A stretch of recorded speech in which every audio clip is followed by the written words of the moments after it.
Hello guys, my name's John, I'm the Geeky Fanboy, and today we're talking about a book that has been very popular in the past couple of years, especially with like the geek and nerd, especially also the gaming and movie culture.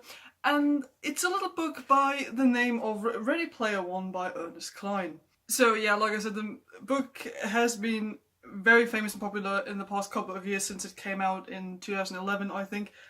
And a lot of people have been talking about it this year because the film adaptation by Steven Spielberg came out in April, I think. So I decided, okay, I've never even heard of this book before this movie came out. So I thought, why not read this book everyone in geek and nerd culture is talking about and see if it's really as great as everyone says. Spoiler, I didn't think it is. So, as you can probably already guess from the title, I wasn't, well, not very fond of this book, let's say it like that.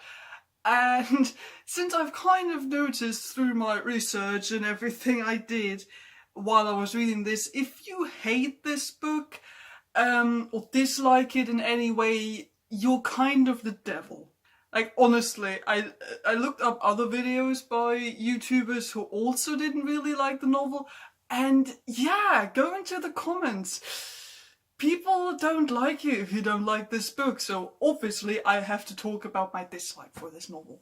But before we go into all the negative stuff, I also have some positive things to say about this novel, because not everything is bad about this book. On the whole, I really like the concept and the premise of this book. Like, this whole idea of the entire life happening inside a virtual reality, happening inside a video game, which is the Oasis in this case. I really like that, and I liked how this concept worked inside the novel. So I liked when we read about, you know, day-to-day life in the Oasis, how education works, how jobs work. So I liked it when you kind of found out about how society has adapted to the existence of the Oasis. And since this book is kind of famous or infamous, however you want to put it, for its pandering to nostalgia, especially 80s nostalgia, I have to say that I'm kind of split what the nostalgia is, because on the one hand, I did enjoy the nostalgia, like, because I have to be honest here and say I also kind of enjoy stuff just being referenced for nostalgia's sake. So when you recognize something that has been around for a longer time, especially since this is mostly stuff that has existed since before I was born, and you recognize it, you're kind of like, oh cool, I know this old stuff. So yeah, I do admit that I was also feeling kind of cool about this. But that was only to a certain degree, because, well, the nostalgia and the references are something you really have to address when talking about this book, but I'll come to that later. So now let's move on to why I didn't really enjoy this book in the end, and I'm saying spoilers, obviously, and also if you're one of those super massive fans of this book, I'm not judging you. Honestly, I'm not. I can see why people like this novel so much, and I can see that the references, the nostalgia, the whole idea of gaming and fandom in this is something a lot of people enjoy, and I myself enjoy as well, obviously. But it just wasn't written in a way that I personally enjoyed it. But I'm just saying, if you did and you love this novel, kudos to you, good for you. But I'm also saying there's a lot of negative stuff coming up in the next couple of minutes, so if you don't want or don't like your favorite book being, well, trashed a bit, to be honest, you should maybe consider switching this video off. So to go back to something I mentioned earlier, that I like the whole premise and the concept of this, it's great, but the way this is done from a writing point of view and how the world building is presented to us as the reader, well, it's not done very well. at least to my mind, there were a lot of info dumps, especially during the first half of the novel, where the novel would literally just take a break. Like, the story would grind to a halt, so the narrator, in this case our main character Wade, or Parzival, however you want to put it, basically stops the story, is like, okay, let's sit down and let me tell you for 5 pages about this background stuff you maybe need to know. Like, I get it, I get it that I need to know this stuff, or that, yeah, it helps to understand the world and the story and everything, but it kind of bothered me in the beginning that the story would always progress like just a little, and you would be like, oh, now it gets interesting, and then, no, hold, let's stop here, and I'm gonna tell you about this world building stuff. There were just so many info dumps, and usually, I mean, I'm a writer myself, and that's also what most other writers will probably tell you, is that world building should always be included in the story. Like, you know what I mean? Info dumps are something you really want to avoid because it stops the story. So world building is something you want to integrate into your narrative, into your story. So you want it to come up when it makes sense for it to come up in the story. Moving on to the topic that is unavoidable when talking about Ready Player One, the references and the nostalgia. So I said that I do like the nostalgia in the references to a certain degree. What bothered me about the novel is that it's basically 80s references the book, and that there are 90% of the time probably there's no reason for the references to be there apart from being references.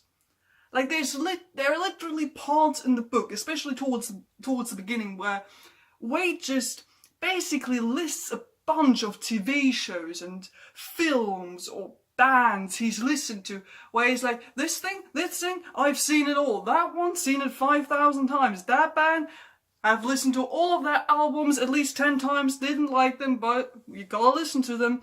So it felt really annoying after a while, because I was like, yeah, but what does this have to do with anything? And yeah, I get that the whole 80s vibe is like the whole thing about this book. I get it. I do get it. And that Halliday, who created the Oasis, was a huge 80s nerd and everything. And like, the references were okay when they had to do with the actual plot, like with the egg hunt that was going on, which were like those 10%, but like the rest, those other 90% are basically just there, literally just for reference's sake, just to make you go, oh look, this is a thing I recognise, but does it have anything to do with the character or the plot? No, but hey, cool 80s stuff. And I honestly think it panders to this thing that I personally kind of like to call nostalgia illness, because I get the feeling that a lot of people, and I'm generalizing here, I know, that a lot of people like this book purely because it references 80s stuff, even though the references have nothing to do with the story. And that nostalgia thing is something that has influenced a lot of media in the past couple of years, especially the 80s for some reason. Not dissing the 80s, I'm just kind of wondering why the 80s, why not the 70s? I like the 70s. But I kind of noticed that's coming up a lot, and it has this really problematic issue where stuff just gets mentioned and people are automatically loving it just because it's a reference that they recognise. It doesn't have to do with anything relating to the plot, the characters, or I don't know what. As long as you have something there that makes people go, oh yeah, that was a nice thing, it automatically makes a story better. So while I was preparing this video, I of course looked up some other YouTubers who also didn't like the novel to see if I was not alone with this opinion. Luckily I wasn't. And I came across this one very interesting video, so I'm gonna leave a link up here and down in the description. And the guy said something very interesting that I thought explains it so well, why the references in Ready Player One don't work for me personally, and why in other things they work very well. So I'm just going to give you that quote. References aren't just there to get you go, ah, a thing I recognize, but to use the thing you recognize to contextualize the point it's trying to make. So that's basically what I also meant with the world building. The references have to be integral to the story, otherwise it just gets really annoying. So, another thing I didn't really enjoy were the Japanese characters, because, oh damn, they are basically just Asian Japanese stereotypes. Like, you have two Japanese gamers, of course they're looking like samurai or ninja, of course. And the stuff they talk about when they meet the other players is all about honor and all that stuff. There is a conversation in this book where they literally say the same phrase twice, where they're like, the Sixers have no honor. That sentence gets said twice in the same conversation by the Japanese characters. And it's just like, you're thinking, did this guy watch The Last Airbender and thought, yeah, Zuko, that's a very good representation, but I'm only gonna use his like very stereotypical parts. Moving on to another character, Artemis. Artemis I initially liked because she seemed to be the cool kind of girl who is not only cool because she knows all the references and gaming and nerd stuff and all that, but because she also, you know, she can stand up for herself, she can fight for herself, she doesn't need the other characters to advance in this egg hunt and so on. But as the novel went on, turned out, no, she's not as great as I think she was, and also, something I'm going to talk about in a moment. Treatment of Artemis in this novel, especially by the main character, not great, to put it mildly, and just her development, or non-existent development, was really bothering me, because at the end of this book I thought, you could have done so much more with her character, so why didn't you do it? And I had this talk about with friends who read the novel and also didn't like it, so we kind of talked about that maybe, most likely, Artemis panders to this idea of the, I think, manic pixie dream girl it's called. You know, this kind of fantasy of a nerd girl being into the nerdy and the geeky stuff, and ergo that makes her sexy and attractive. That's basically what Artemis at the end of this whole thing kind of boils down to. Sure, there is some more stuff, but it's not explored. Like, there are some really interesting things in there, and I wanted to stand up and have a bigger part in this, but in the end she was just the cool girl who became the love interest for our main character. There was one moment towards the end where this became very much evident, where I was really bothered, where all the main gamers, the high five, meet up, like shortly before the big battle or something, and they talk about the final gate, the final key or something, and Artemis is like, I can't believe that no one of you got this, because it's from this movie and this reference, and this has to do with this movie. Like, she figured it out immediately, and everyone in the room is like, oh my god, she's really good, how did she do that? And I'm thinking, I'm sorry, didn't we just spend the last 300 pages basically already establishing or assuming that she does know all that stuff already, which is why she's one of the main hunters? So why is everyone so surprised that she knows that stuff? So, and now we come to the biggest problem I had while reading this novel. The main character, Wade Watts, aka Parzival, must be the worst, the most annoying, the creepiest, most toxic main character I have ever encountered in a novel. Where to begin? So how about we start off with the fact that Wade Watts is a huge Gary Stu. So like Mary Sue but male, because there is nothing this boy can't do. There's never a problem he encounters in this novel. Never. There's never a movie he has not seen. There's never a video game he's not good at. There isn't anyone who doesn't like kind of instantly like him, and those who don't are clearly the bad guys. Of course he gets the girl. Oh, we're gonna talk about the girl, by the way.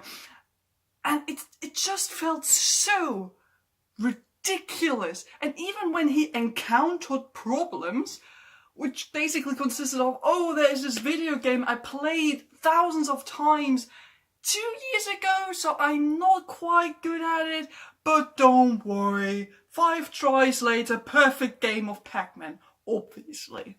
So there's that, and then there's also the blatant, obvious, toxic fanboying going on. Like, don't get me wrong, as a fanboy, I get it. I get the excitement, and I do understand why people like him as a character, sort of.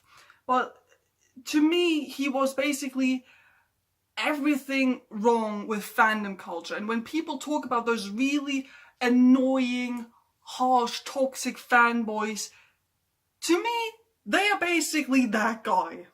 Especially towards the beginning, with all the references that I complained about earlier, there is this attitude about them.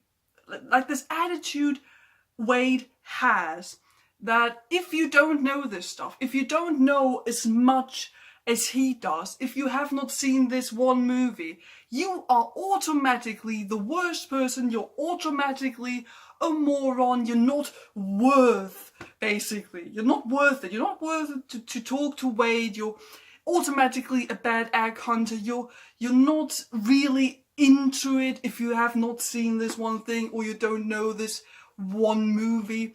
There is a scene in this novel, in the first half, where they piss on that guy, basically, for not having the same opinions, for maybe getting a detail wrong, and they completely destroy him and everyone laughs, and it's depicted as something good.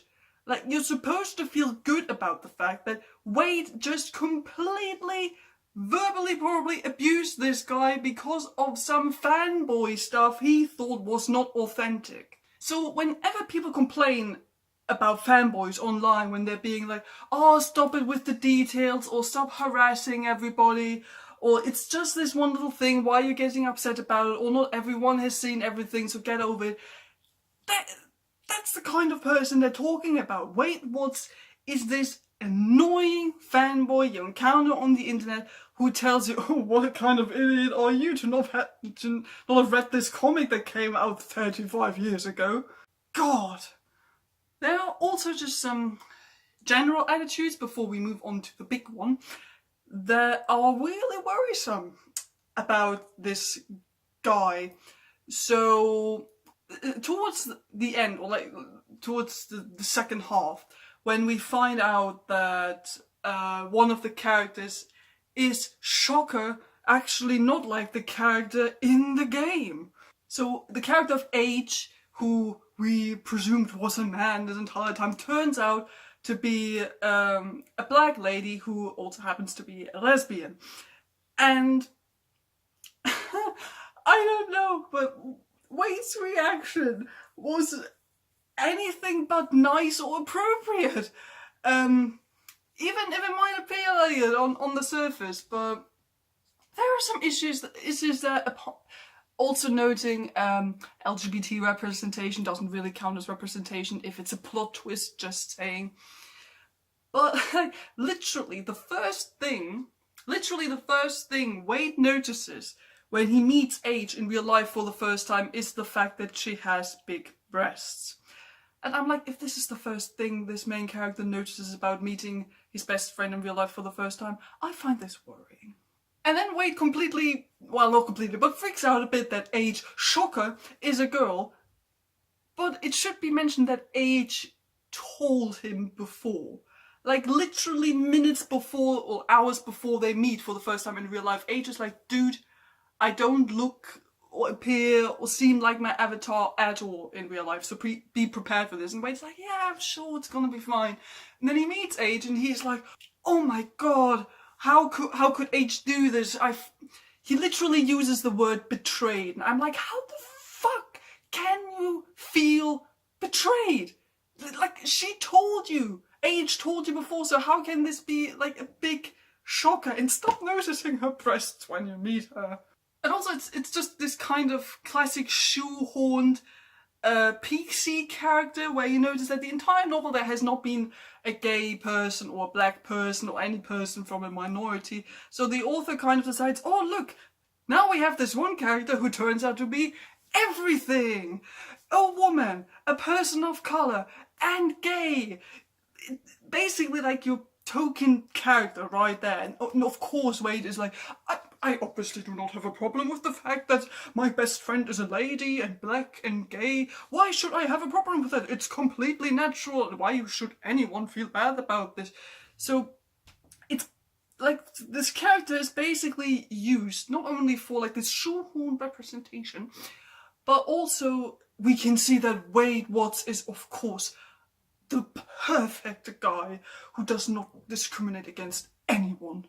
Oh, and apropos treatment of LGBT people in this book, wow, transphobia much? Wait, that's all I'm saying. There is a part in this book. There's a conversation between Wade, Possible, and Artemis, where they kind of chat properly for like the first time in weeks. And they are getting to know each other. I'm putting this in quotes because I'm gonna come back to this conversation.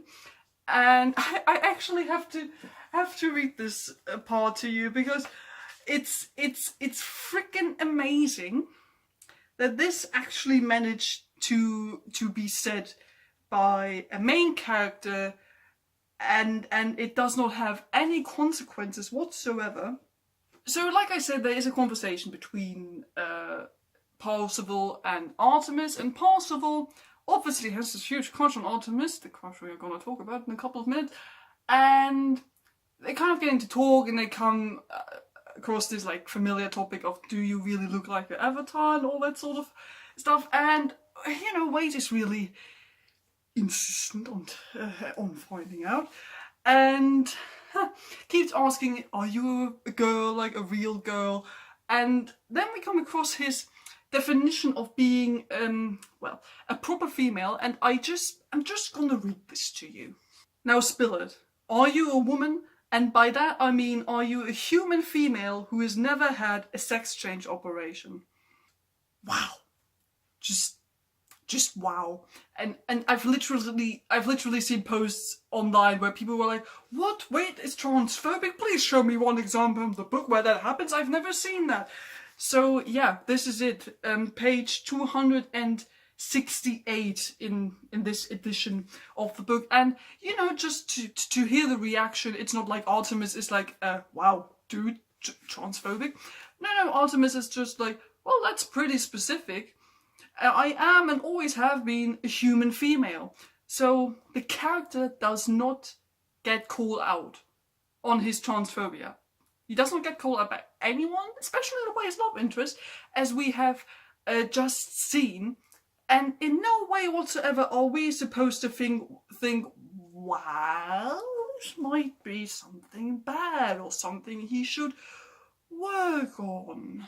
And this brings me to the biggest issue I have with this novel, the relationship, or, well, treatment of Artemis by Wade, because oh my god, is Wade Watts the creepiest guy ever.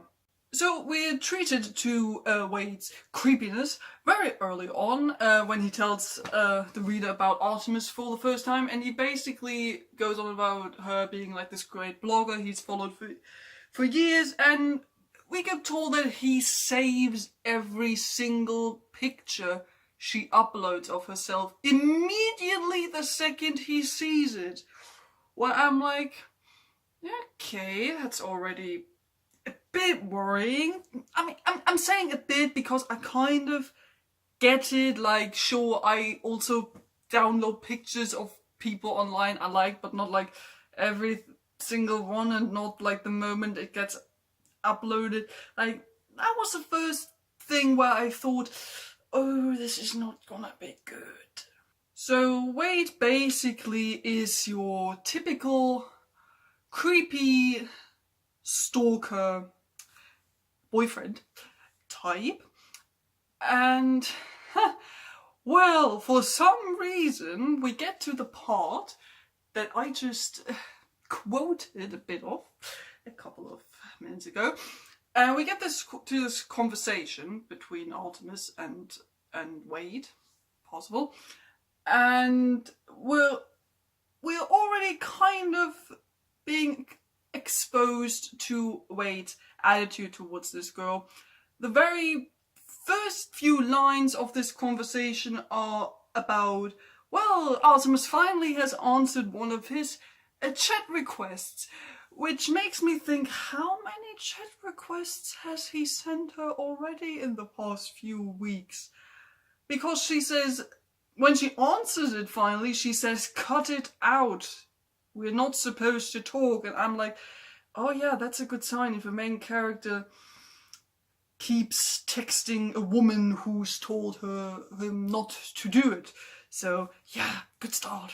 So and then we have this entire chat conversation with the transphobia quote and all that. But the attitude in Wade in this conversation is so creepy. There are multiple times where he keeps implying, you know, I'm a cool guy, or, you know, I have this huge crush on you. He doesn't even imply the crush. He's straight up said it multiple times. Or where he keeps implying, oh, are we gonna date now? Online romance, we would be such a cool couple. Where he's basically, it's not quite gaslighting, but where he keeps implying those thoughts that are really, really not healthy. They creep you out all the time because you keep thinking, why would any woman be into this, or after this conversation think, oh yeah, this is a guy I could see myself dating in the future. So this whole conversation goes down, and Artemis at the end of this conversation tells him, stop emailing me because I don't want it, and because people might be able to track us if we keep chatting. The line literally after the end of this conversation is Wade saying, I started emailing her. First I showed restraint, only emailing her like, I don't know what he says, like a couple of times during the week, and then like every day, where you think, this is not funny. If this was supposed to be like funny, that she says don't email me and he says, well, I emailed her, it's not funny. It's creepy, and it's not romantic in any way whatsoever. So, for reasons I cannot understand, they do start a relationship, or at least they start dating, and, you know, Wade is super happy about it, obviously, but it comes to a point where they break up, because Wade once again confesses his undying love for this woman who he has never met in real life, and Artemis, quite understandably, is shocked and tells him, dude, we've never met in real life, you're maybe taking this a bit too seriously, you know, and I think it's better if we're not seeing each other anymore, because we need to concentrate on the egg hunt, so yeah, maybe we should stop seeing each other. And you can very well understand why she would say that. But oh boy, does our main character not take this breakup well. So not only does he scream at her during the breakup, he also kind of blames her and mocks her, where he's like, oh yeah, you're so great because you want to give your money to the poor when you win this egg hunt. Oh yeah, you're so fucking noble. I'm like, yeah, good breakup behavior, it's good. So after that, Wade becomes depressed, and like I said, he's not taking the relationship very well, and that's where his, well, stalker attitudes are once again coming up. We're once again told that he has messaged her multiple times, like his butler robot or whatever it was told him, no, Artemis has not answered one of your emails, where I'm like, oh good, he's been emailing her again. Even though she's told him we should not see each other and don't email me. He's been emailing her every day. Fantastic.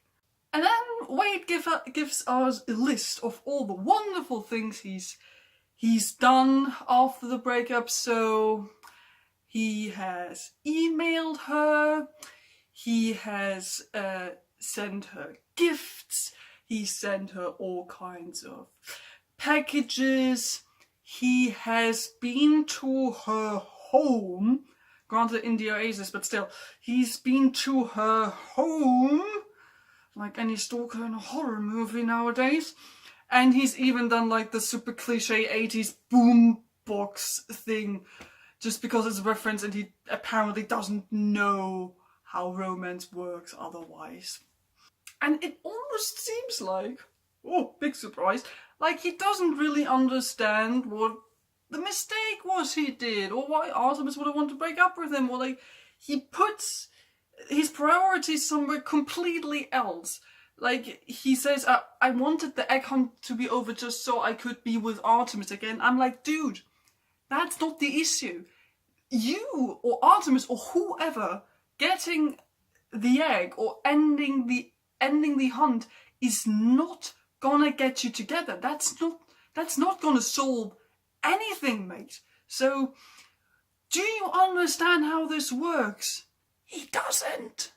Also, as a side note, during this depression time, like he becomes overweight, or he's already been a bit overweight at the beginning of this book, but then he becomes like really overweight, and he says that he starts a fitness program, and we're basically told that Wade loses a lot of weight and even gets ripped a bit in a time frame of like 2 months, where I thought, okay, I never had to lose a lot of weight, but I'm pretty sure this does not work within 2 months.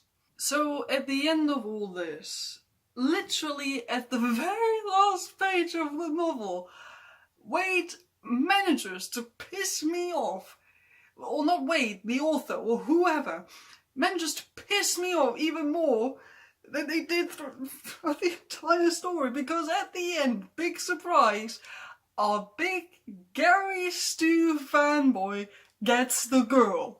Of course. And no, Wade has not changed at all throughout the novel. He's still your super annoying fanboy, and he did not apologize to Artemis for his stalking or weird behavior, like none of that.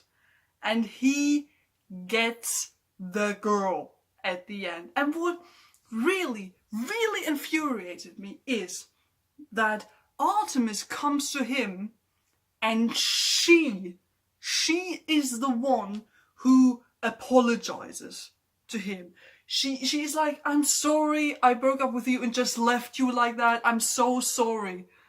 And his answer literally is, you know, I'm really not that bad a guy if you get to know me. I'm like, what the fuck even is that? Why does she have to apologize?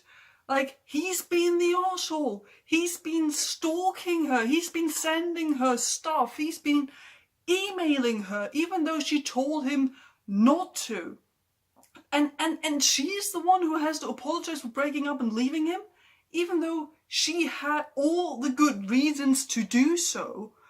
And I was just like, you are fucking kidding me that this is happening right now. But no, it's literally the last page of this novel. So I've been ranting for quite a while now. As you can guess, Ready Player One is not my favourite book in the world. I have to say that I did not hate everything about this book. I also feel the need to say this. Like I said, there was some good stuff in there, and it had some very fun stuff in it where I was like, oh, this is really cool. Like, some of the references are pretty cool. The end battle is really cool, like with the Gundam and all that. That was a lot of fun to read. And Wade might be annoying 70% of the time, but those 30% where I wasn't thinking, oh, shut up, it was actually quite nice to read this book. So yeah, that's my opinion on Ready Player One. I'm gonna assume I'm the devil now, a role I'm comfortable with, I think. So do let me know what you thought about Ready Player One. You can talk about the novel. You can also talk about the film. I've also seen the film. I actually prefer it to the book because, well, Wade is not so much of a douchebag in the film, and it looks very nice. So yeah, we can talk about it. Do you agree with any of the stuff I said? Because I get the feeling there are not a lot of people who dislike this novel. So yeah, do comment below. Like I said, you're allowed to. If you love this book, kudos to you. I'm glad that there are people out there who can enjoy this stuff, and I'm not doing this to say, oh, you have to hate this novel. Because no, why should you apologize for stuff you like? So if you liked this, do subscribe if you haven't done this yet. Like the video, leave a comment. I'd love to talk to you about this book because I think there's a lot to talk about here, good and bad things. And be nice in the comments. I'll take a look down there. So I hope you enjoyed this video, and I'll see you guys next time. Goodbye.